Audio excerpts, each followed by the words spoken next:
What's up, everyone, and welcome to Play Hard and Love Big Radio with special guest Pat McIntosh.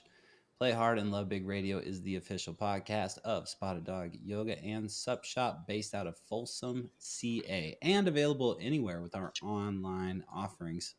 So check us out at spotteddogyoga.com. Play Hard and Love Big Radio is dedicated to bringing you the inspirational people and the inspirational stories to help you connect to your center and live a more purposeful and passionate life. And that's why my buddy Pat is with me today. And he has some of our Spotted Dog swag on. For those of you that are watching the video, you're getting a little bit of a show. I love this. I think that pink color is a good color for you. It's a good fit for you, Pat. It's more red, dude. It's more red. Oh. You know those shirts, I don't know what they call those shirts, but they kind of show your midriff, or maybe if you have high pants on, they work well for people. So it'd probably be a good fit for you. Yeah. Well, I'm certainly glad that you're a part of this show today, man. You've always been a really great friend of mine, and you make me laugh, and I feel light around you. Welcome to the show, P Thanks. Mac. Thanks. Hey, friends find each other, dude. I'm glad we finally found each other after all the years of being on this earth. Great to be your friend, dude. Great to be your friend. It is true like that, man. When you like-minded people connect with like-minded people. And I remember Isaac and Rachel Camaro, when they were frequently coming into the studio, they'd always say, "Oh, you got to meet my friend P Mac. He's like right up your alley. He's got your energy level. You're gonna love him." And I thought, yeah, who's this PMAC guy? And then I finally met you. I was like, oh yes, this is my man. Long lost bros, dude. And then my wife was Toby. She's like, "Hey, you got to meet Nick. I'm doing yoga, and he's the owner of the yoga studio." And I'm like, "I'm not gonna do yoga. What are you kidding me?" And then I'm like, "Oh, of course I'm going to do yoga. Nick, Spotted Dog. Okay. Hell yeah." It's not what I expected, so happy to have come in that way too. When I look back at it now, I remember your family at one point in time was all coming to Spotted Dog Yoga really regularly and consistently. And in fact, we did a newsletter back in the day, probably 8 or 9 years ago, and it Wow. highlighted your family. Do you remember that? I do. I do. Yeah. Yeah. Your family doing good? Yeah, everybody's doing great. Kaida's a freshman in Oak Ridge now, and Enzo is a seventh grader at Marina, and he's playing soccer like crazy. She's busy on the leadership team, and life is nuts, dude. It's great. Life's a whole lot less complicated than it was, but yeah, it's just uh, active and fun, and just things pull you in a lot of different directions. But I miss everybody being able to do kids yoga, parents yoga. Now I think Kaida would be coming in and doing the adult yoga. It's kind of crazy. How old is she now? She's 14. Wow, you are a parent of a teenager. Oh my That gosh. surprises me. You only being 35 years old and have a teenager as a daughter. I know. Only 35, and I know I look like I'm 29, but you know, Right on, man. And well, when I first met you, you were a principal, and you made a transition in your career and ultimately found an amazing position that we're going to talk about today, working with solar. yeah. But Toby's working with you now, right? She'll do like she takes care of my receipts and get some like forms, some charts pulled out and emailed over and stuff. It's kind of a capacity like that, not too much, but like does some minimal support stuff that really helps stuff work. But yeah, basically she's been able to leave her job teaching to just be with kids and kind of. She made me a sandwich today that was money, like this turkey sandwich, and sent me out the door. Like yeah, we work together, so it's Dang great. right. Yeah, Yeah, you guys work really well together. I know that Katie and I have we've been working together ever since we started Spotted Dog Yoga. just in the business sense. And I don't think that that's always a opportunity that people have. And on top of that, it's not always something that people do that they really enjoy, and because it can be overwhelming to be around one person all the time. But what's really great when you do create an environment like that is that and a connection like that is that your relationship grows. You start to understand how to communicate with each other differently, and Yeah. it becomes definitely a growing point for your relationship. Have you found that? Yeah, yes and no. I mean, like, I think more yes than no. Um, we've been able to spend more just time together. Things are just way more chill. Like, I think the transitions that I've made, shoot, I was like 47 when I decided that everything I'd been doing, I didn't want to do anymore. So it took a lot of courage to kind of make that jump. Um, but I was like, reaching that point where it's either I'm going to make this jump now or it's not going to happen, because careers have a way, especially pensions and things like that, have a way of locking you in. And people don't want to jump off that train if you're guaranteed a certain payout in an amount of time, And so I was like, I'm not going to be happy, and if I'm not, so I'm like, I'm just going to do this. And our life, it was a pain. It was a not is it strainful. It's a lot of strain on being able to make it through that transition time. But now it's like life is so much more chill, and like our time together is like we're not frantic about anything like we were before with money or time or anything like that. And so yeah, I think our relationship has grown over it, and we don't have to work that much together. I don't think I would like to personally. It's just like I like being a little bit of a lone wolf and getting out and doing my thing without having to share like our relationship in professional means too. But our relationship has grown because I think we're in a spot where we don't have to be so stingy with our time and money, and makes blood pressures just go down. And especially when you're enjoying what you're doing, God, that's money right there. Enjoying what you're doing on a day to day, hour by hour, it's so important and overlooked. And I had been overlooking it, or not honest with myself in terms of what I was doing, and whether really truly I was working in my strength and interest zone. So life's good. Let's talk about that. Your strengths and your interest zone. What would you say your strengths are? Obviously, I could tell you what I think your strengths are, but I'm curious from your point of view. What are your strengths, and why does that make what you're doing so enjoyable? Well, I think my strength zones are like board sports and tacos. Like I'm really good at eating tacos and riding boards, like paddle boards or skateboards or one wheels or something like that. And And then skis, by the way, are considered boards as well. that's right. And skis. Skis are boards. So I board twice as much as a snowboarder.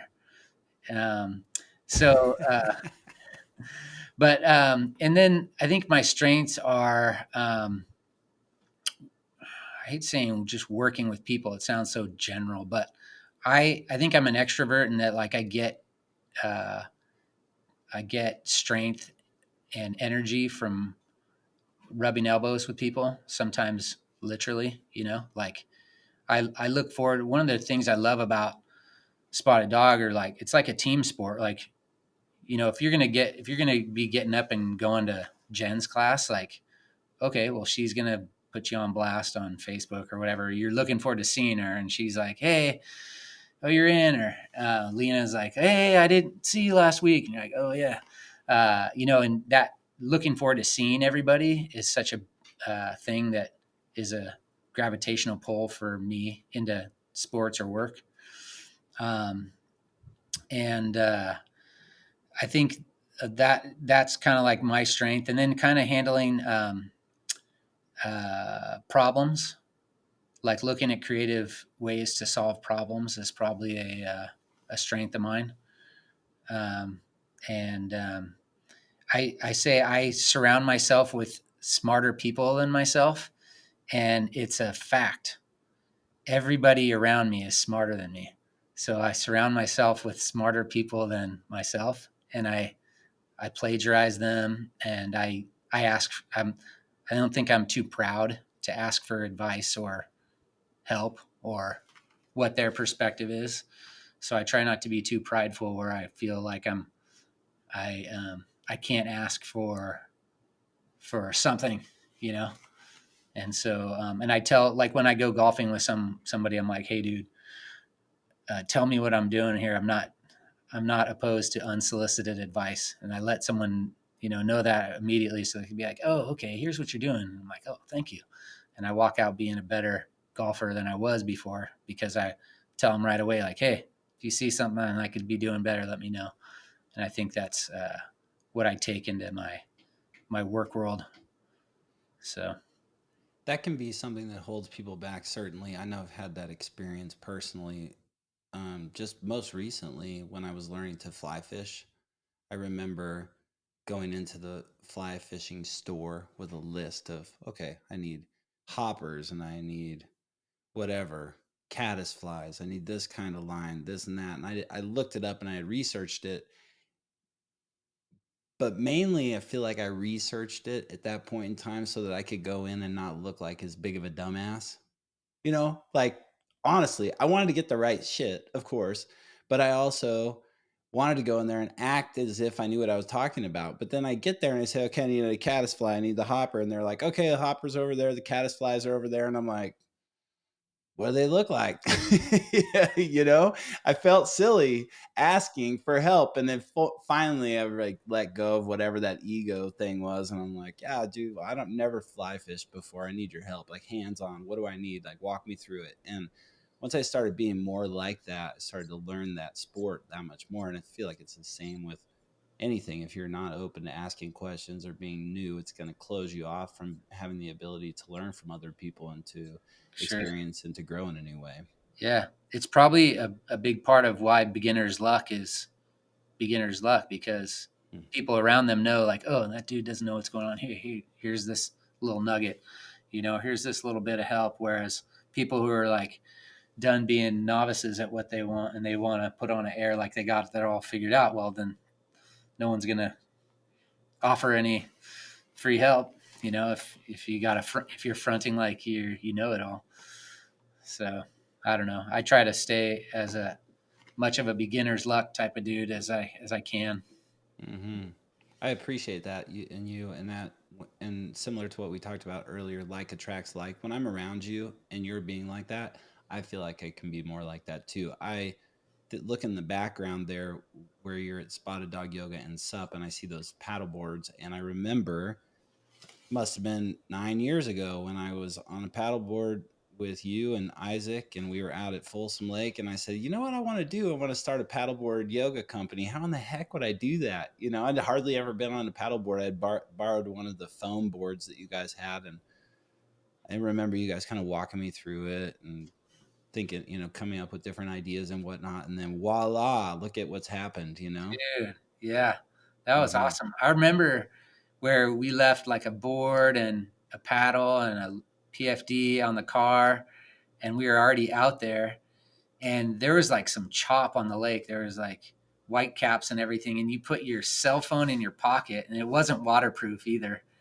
We had a dry bag out there, and you're like, okay, do do do do, and you like kept it going all the way out there, and you're like, here's my phone, and we put it in the dry bag. We're like, dude, you were money. Like, you just like sent it, like went full send on a paddleboard on the full windy day with your cell phone in your pocket.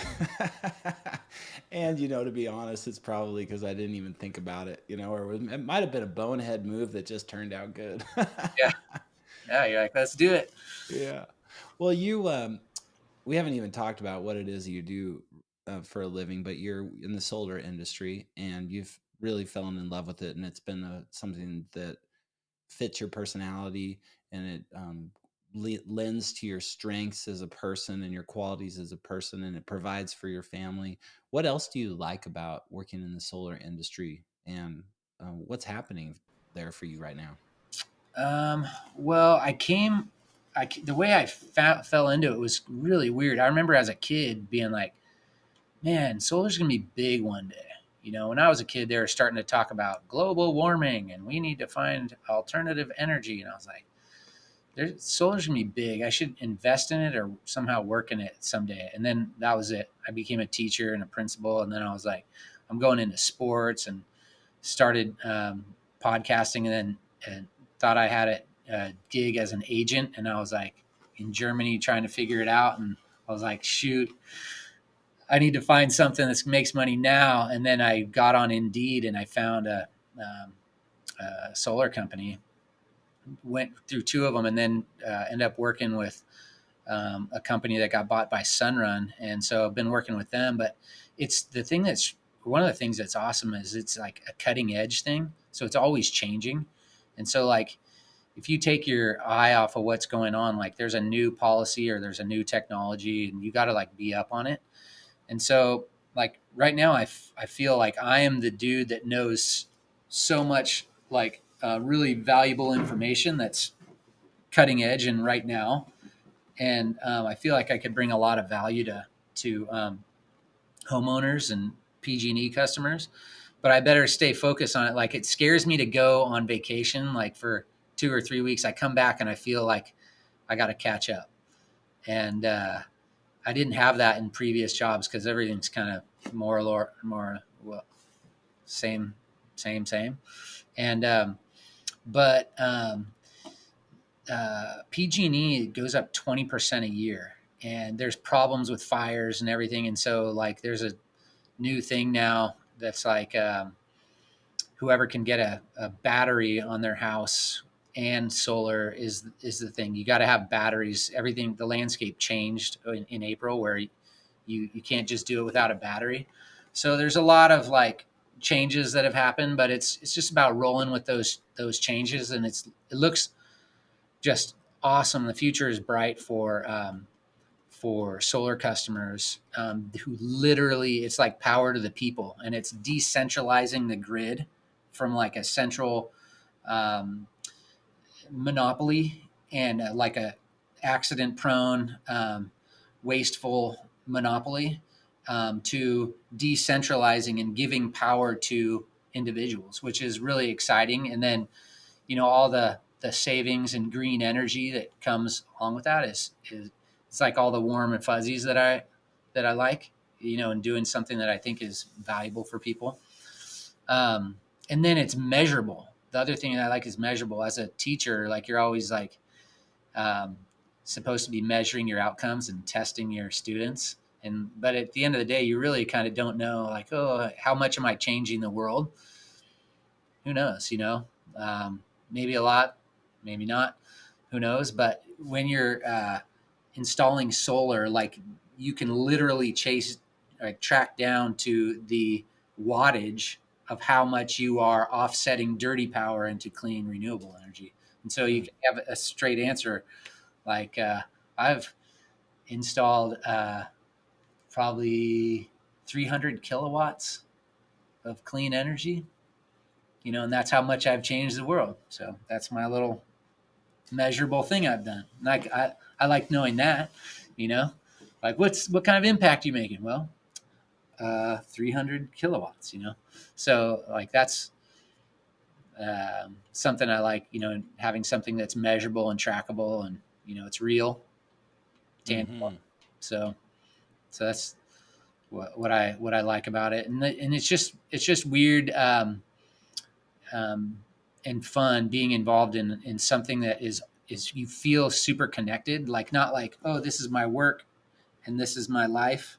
It's just all one big mess. And so the books I've been reading and stuff, it doesn't just apply to what I do professionally. It's like the whole thing, like who I am as a dad, who I am as a spouse, who I am as a athlete, who I am as a business person. So you could just apply it to the whole mess. It's not like in little categories.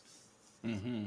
Now, are you the books that you're referring to? Are they books that are specifically on? like sales or team building, those kind of like business aspects, or are they on uh, that and a blend of solar? What kind of stuff are you reading? It's not solar specific, but like one that I just got done with is called the Breakthrough Code, and I Mm-hmm. guess there's a lot of salespeople that read it, but it's one that like Spotted Dog community could rally around because it's about breakthroughs and everything that you do at Spotted Dog and in yoga. It's like breaking through, working that shift until it happens, and then you're at the next level of whatever you're doing. So the Breakthrough Code, it's a narrative book, but it's you could say that it's a professional book for sales, but everyone's in sales in some capacity. Like you, a Mm-hmm. guy as ugly as you has had to be in sales to get a spouse like that. It's like, it applies to everybody, you know? Thanks for that, Pat. I appreciate it. Yeah, we are. It's true. People have a reservation against being in sales until they realize that in everything that they're doing is sales. Yeah, Everything. everything. I mean, if you want something to be successful, you have to put it out there, and then you have to put it out there in a way that ultimately, hopefully, brings you extra resources to continue to put it out there. Yeah. Yeah. So, and if you're in a relationship, like you got to be able to sell, you got to be able to pitch and be like, hey, the guys want to go out wake surfing on Tuesday at 7 a.m. Here's the reasons why I think that's a good idea. I'll do this. I'll do the dishes for 3 days, in order to make that happen. Whatever your angle or your pitch is, you want it to be mutually beneficial.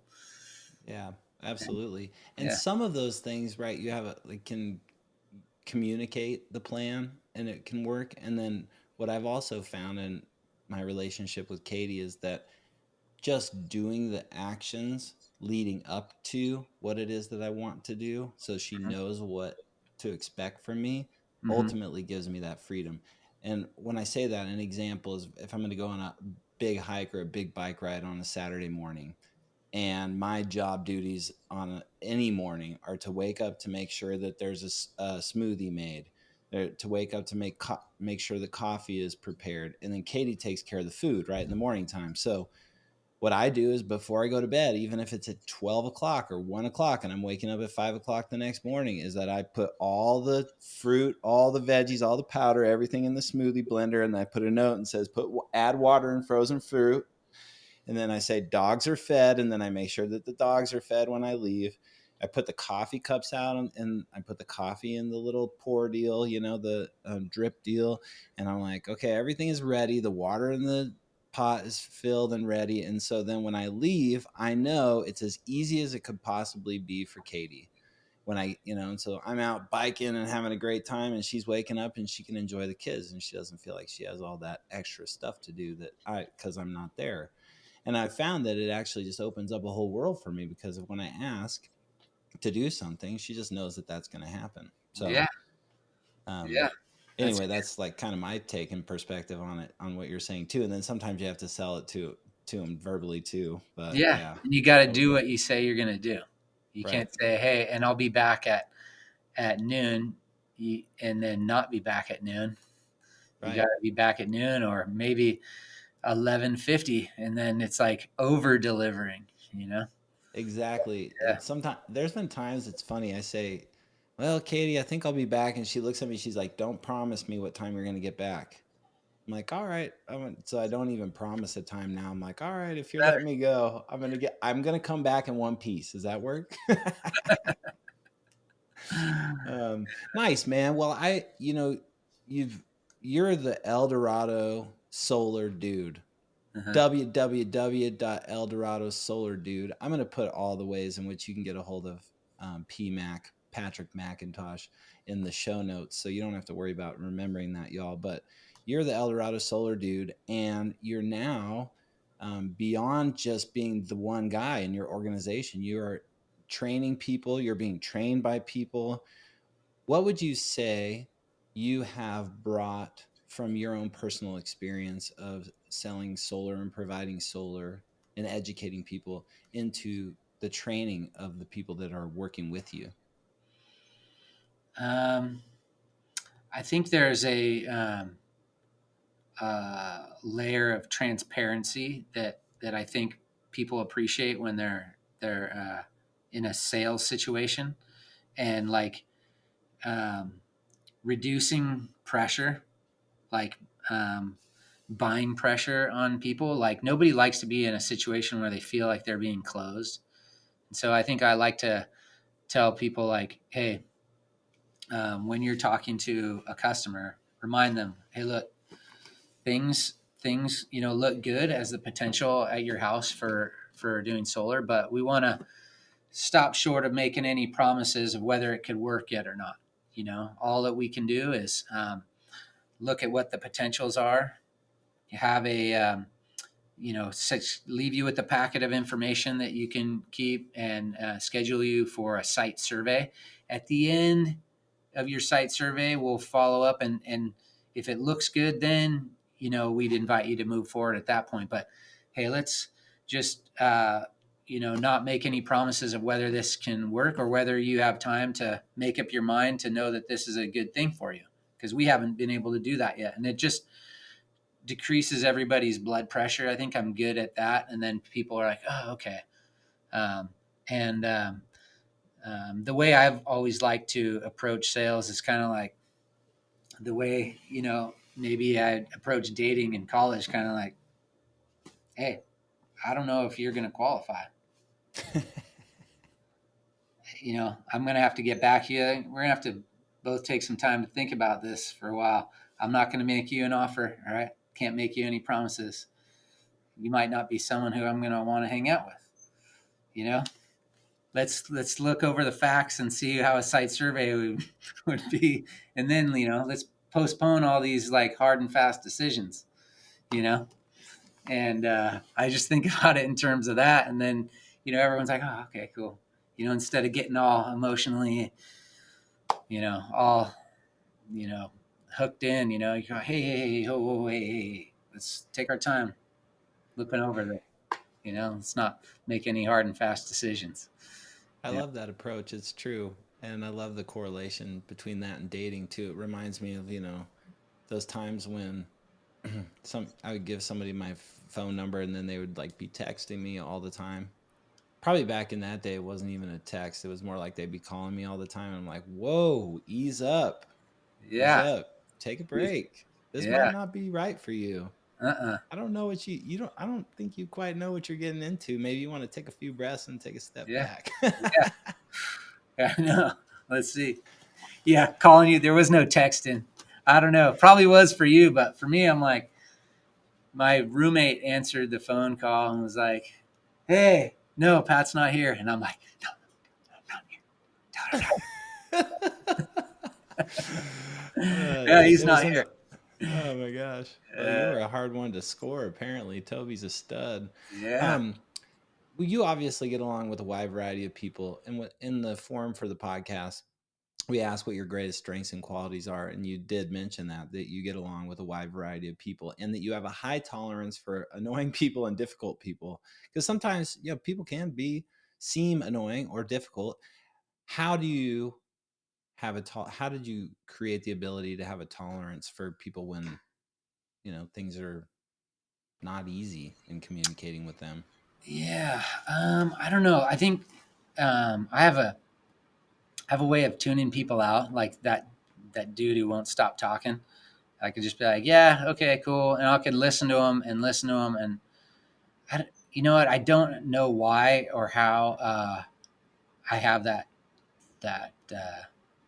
thing where people don't annoy me like other people until they do, and then I'm like, look, I need a break. But like I can really go a while and deal with some um, characters who are hard to get along with, and I don't know why. I think I've just had jobs over the years where like you're coached to be like, don't react. If someone comes at you, nobody is going to come at you and want to physically injure you. So if you have like a person who's like, WTF, man, like you're gonna like, you're like, oh, okay, yeah, I get it, and you don't react, and then once you don't react, then it diffuses the situation, and you're like, Mhm. oh, and then they're like, oh, okay, this guy's cool, he's not, um, reacting on me. Sometimes people have a way of like baiting other people, and I just don't take it. I don't take the bait, um, and because if you're gonna get like if it's a customer situation, you're gonna lose the sale if you react, and you're gonna lose the situation with a student, and it's not going to be good if you react. So you go, oh, okay, yeah, I get it. Um, Breathing, man, like just being able to breathe, and like that's like such a thing I got from yoga is like you can make it through whatever pose if you're like shaking and but if you just breathe through it, it's going to be an amount of time before Katie's like, okay, and then you transition to a new thing. You're like, okay, I made it through there. Like, and complaining just makes it worse. So like, don't with a weird person. So I think just everything's temporary. So like, just knowing that, okay, dealing with somebody like on a plane that you're sitting next to who just won't shut up. You're like, okay, whatever. Um, it's never, you're not going to have to endure that forever. It's going to come to an end. And I Yeah. think that's what I'm able to do more than most people that I know. So, Yeah.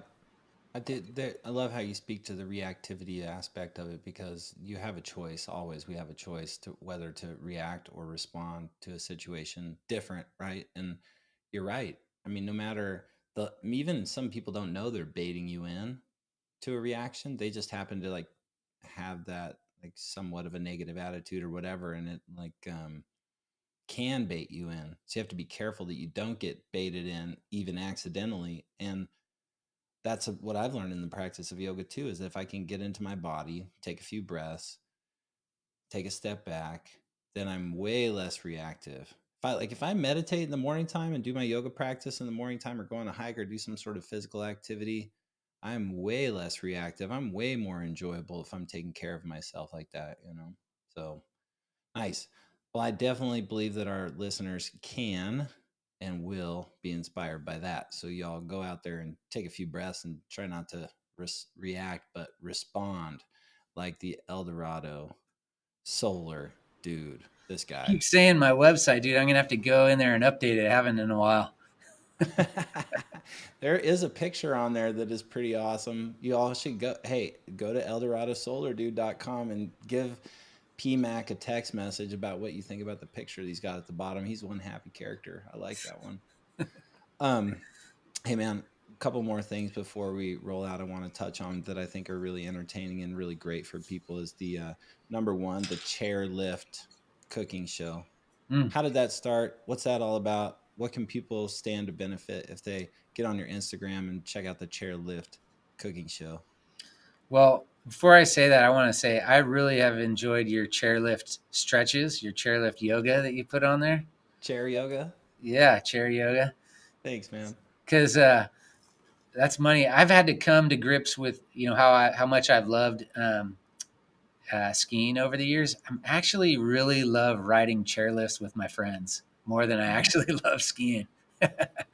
Like that's the biggest part of it. Like, are you kidding me? Like you get to sit on a chair on a cable, like and go hundreds of feet in the air and be there with your friends. Like, what? People stand in lines at Disneyland to do that, and you could do that. Like that's not even the main event at like in skiing. So I mean, I think COVID was when the chairlift cooking show started because you couldn't go into the lodge and get food. And I haven't really enjoyed going in the lodge and getting food for at least two reasons. One being the cost of buying stuff at a ski lodge is kind of dumb. But Yeah. then skiing and like working out and then going in there and eating something big afterwards, like my afternoon's been like, like it just kills my everything to just load up my whole stomach and I can't keep going. So what ended up happening is we made these Hawaiian rolls. Like you cut a loaf of Hawaiian rolls in half, open it up, put in like salami, cheese, lettuce, tomato, onions, all the stuff, turkey, whatever. Put it back and then cut them into squares and then put that in a Tupperware container and put it in your backpack so they don't get squished, and you open this deluxe thing on a chairlift to a bunch of unsuspecting friends or even random, people, and you're like, hey, here's a chairlift slider. And they're like, what is this? Are you kidding me? And it's like some deluxe gourmet sandwich, and it's small enough to eat before you get to the top, and it doesn't like overload you and kill you. You could just like ski and eat all day, and just like you're just you know riding the whole day, and not you'd ever take a dip, and people just started like loving it. And then I don't know, dude. I think it was because we were just feeling it. We were in the flow, and I just always at our house I've had to speak in an accent if the food's really good. I just click into whatever ethnic accent that I think the food is. Sometimes if it's an Asian accent, people think it's kind of offensive, if I try impersonating an Asian accent. But in this case, it was like an Italian accent, and it was just hilarious. And someone put it on. Someone was filming it, and it just became a thing. So it's like whatever fun, good, creative food for the go is like what's on the show. So it's always something that you can pack with you, paddleboarding, skiing, but it's the chairlift cooking show. It So, is so awesome, y'all. I mean, it inspired me to do a couple chairlift cooking shows and send them to Pat. I remember, and I'm sure, have you had people send you some? oh yeah, I got little kids impersonating the accent. I got like other people like impersonating, or like just saying, "Hey, this should be on the show." So just fun, goofy stuff, and it's just fun. But I like the learning new weird cooking show things from people. Those are my favorite. And then every time that it has an accent attached to whoever's preparing it, the food tastes so much better. So it has to have the accent. Yeah, it brings a whole new energy to the food when you've got the accent. That's for Yeah. sure. Well, and I mean, I that reminded me of two separate occasions with you on a chairlift. I'm so glad you said that about a chairlift. It's very true.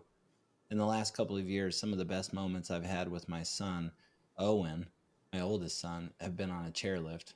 And because it is quality time where he can't go off and do anything else, he's just there. you Yeah. know, I Yeah. mean, otherwise he's buzzing around the house like a crazy bee. Yeah. But I do remember one time we went skiing and we had cucumber from this, I think probably from the sandwich, and you had it on your eyes, and we were doing a. Do you remember that? Yeah. I got to find that video. That's pretty funny. I'll try and find that and repost it. And then the other one is when you pulled out your the hot Maurice, Oh, the drink. He came up there with some sort of like spice tea. What is it that you do? it's good earth sweet and spicy tea. And then you have a floater of Fireball on top. That's right. And Yeah. we're riding up the lift with this guy, and his name was Maurice. And you pulled I that gave it out, and to him. yeah, I you gave should it have seen to him. his eyes. They were huge. Like, what? This What is great. is this? And I go, well, what's your name? He's like, Maurice. And I go, it's a hot Maurice.